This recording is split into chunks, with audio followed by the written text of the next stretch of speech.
आज इथं उपस्थित असणारे आपले सर्वांचे नेते व माझे वैयक्तिक मार्गदर्शक मान्य भाऊ, आपल्या सर्वांचा युवकांचा बुलंद आवाज व माझ्या वडिलांच्या जागी मी ज्यांना मानतो ते माझे वैभव दादा व विशाल काका, पद्मश्री भैया व इतर मान्यवर. मी आज बरेच गटामध्ये युवक तरुण पाहतोय ज्यांच्यामध्ये प्रचंड शक्ती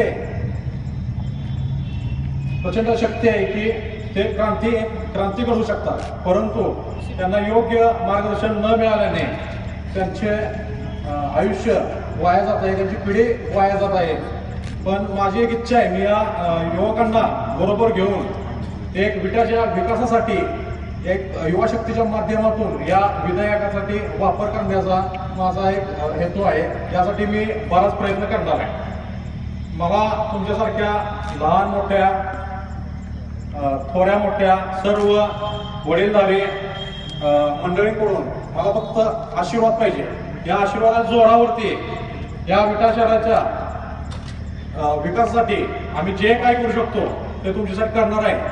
आमच्या युवकांना माझी एकच सांगणं आहे की आता युवकांचं राज्य आहे. आता तुम्ही पुढं व्हायचं आहे आणि आम्ही पाठीमागे आहे.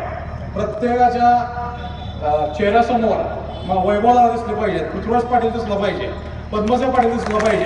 अशा हेतूने तुम्ही काम करायचं आहे. आणि मी एवढं माझे 2 शब्द संपवतो. धन्यवाद.